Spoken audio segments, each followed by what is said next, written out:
결혼하고 나서 이상하게 모든 게 어긋나기 시작했다는 분들 계시죠?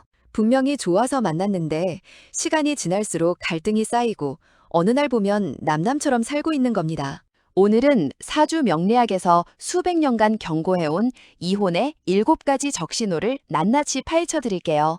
끝까지 보시면 내 사주에 이 신호가 있는지, 그리고 있다면 어떻게 대처해야 하는지 명확히 아시게 됩니다. 먼저 분명히 말씀드릴게요. 사주에 이혼 신호가 있다고 해서 반드시 이혼하는 건 아닙니다.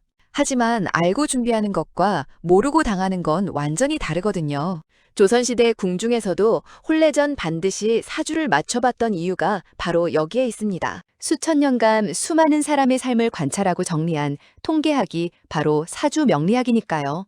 첫 번째 적신호는 일충, 즉 일주 충돌입니다. 사주에서 일주는 나 자신을 나타냅니다. 이 일주와 배우자의 일주가 정면으로 충돌하는 구조를 일충이라고 하는데요. 쉽게 말해 두 사람의 기본 성정과 에너지 방향이 서로 정반대로 작용하는 겁니다.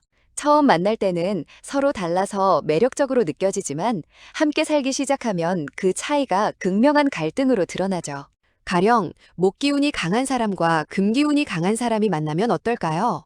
목은 위로 뻗어나가려 하고 금은 자르고 정리하려 하거든요. 방향 자체가 다릅니다. 한쪽은 새로운 것을 계속 추구하는데 다른 쪽은 안정과 정돈을 원하는 거죠. 이런 중이 일주에 있으면 결혼 생활 내내 근본적인 방향 차이로 마찰이 생깁니다. 두 번째, 고란살입니다. 이건 여성분들에게 특히 중요한 살이에요.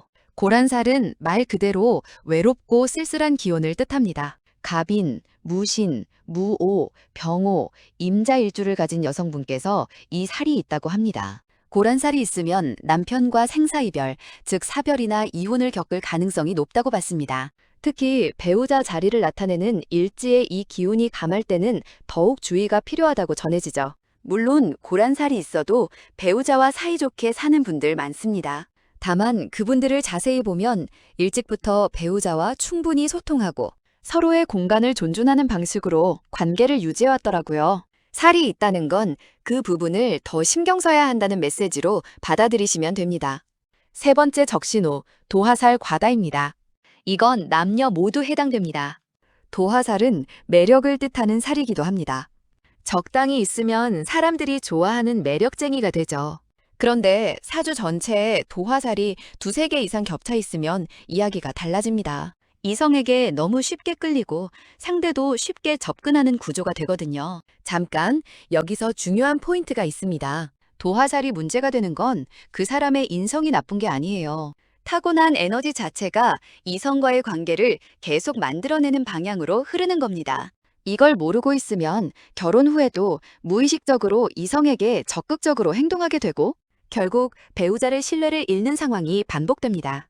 도화살이 과다한 분은 결혼 후 이성 친구 관계를 스스로 명확히 정리하는 게 중요하다고 합니다. 네 번째는 원진살과 귀문관살입니다. 사주 전문가들이 합궁 볼 때 가장 먼저 확인하는 살이기도 하죠. 원진살은 두 사람 사이에 이유 없는 미움과 혐오가 생기게 만드는 기운입니다.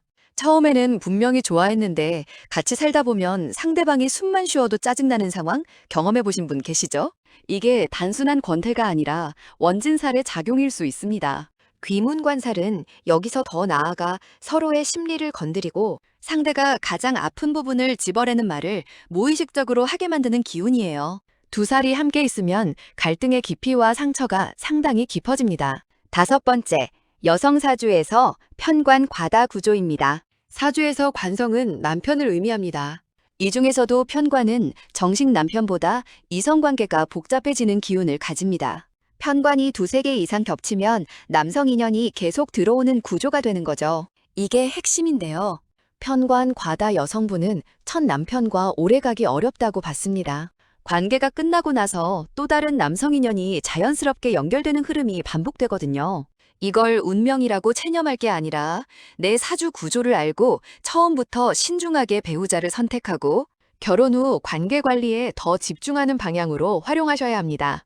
여섯 번째, 식상 과다 구조도 주의가 필요합니다. 식신과 상관은 표현력, 자유, 창의성을 나타냅니다. 이게 과다하면 틀 안에 갇히는 걸 극도로 싫어하게 됩니다. 결혼이라는 제도 자체가 부담스럽고 한 사람에게 구속되는 느낌을 견디기 힘들어하는 거예요. 특히 성관이 강한 여성분은 남편에 대한 비판의식이 강해질 수 있습니다. 이게 배우자를 깎아내리는 말로 이어지면 관계에 심각한 균열이 생기죠. 식상 과다이신 분들은 배우자와 충분한 개인 공간을 허용하는 결혼 구조를 처음부터 설계하는 게 좋습니다. 서로의 독립성을 인정해주는 관계가 훨씬 오래 가거든요. 7번째이자 가장 많이 간과하는 부분, 대운과 세운의 흐름입니다. 사주 원국에 아무 문제가 없어도 특정 대운과 세운이 겹치는 시기에 결혼이 크게 흔들리는 경우가 있습니다. 충이 들어오거나 형이 발동하거나 배우자 자리인 일지를 건드리는 운이 오면 그 기간이 가장 위험한 고비가 되죠. 흥미로운 사실이 있습니다. 많은 이혼 사례를 보면 결혼 후 7년차, 12년차 전후로 위기가 집중된다는 걸 알 수 있는데요. 이게 개인 대운 주기와 맞물리는 경우가 상당히 많더라고요. 자신의 대운 흐름을 미리 파악하면 그 시기에 배우자와 더 많은 시간을 보내거나 함께 변화를 만들어가는 방향으로 준비할 수 있습니다. 여기서 놀라운 사실이 있습니다. 이혼 사주를 가진 분들 중에서도 백년해로한 부부가 분명히 존재합니다. 공통점이 있었습니다. 자신의 사주 구조를 잘 이해하고 있었거나 배우자의 사주와 자신의 사주가 어떻게 작용하는지 알고 관계를 의식적으로 관리했거든요. 모르면 그냥 흘러가고 알면 대처할 수 있습니다. 사주는 운명의 감옥이 아니라 인생의 지도입니다. 반대로 아무 살도 없는 좋은 사주를 가졌어도 서로를 방치하면 결혼은 무너집니다. 사주는 참고서이지 결론이 아니에요. 오늘 알려드린 7가지 적신호를 다시 정리해 드릴게요. 일충, 일주 충돌, 고란살, 도화살 과다, 원진살과 귀문관살, 편관과다, 식상과다, 그리고 대운과 세운의 충형시기. 이 7가지 중에서 2가지 이상 해당된다면 결혼 전에 반드시 전문가 상담을 받아보시길 권해드립니다. 가장 중요한 건 이겁니다. 사주를 알면 나를 알고 나를 알면 상대를 이해할 수 있습니다. 이해가 쌓이면 웬만한 갈등은 대화로 풀 수 있거든요.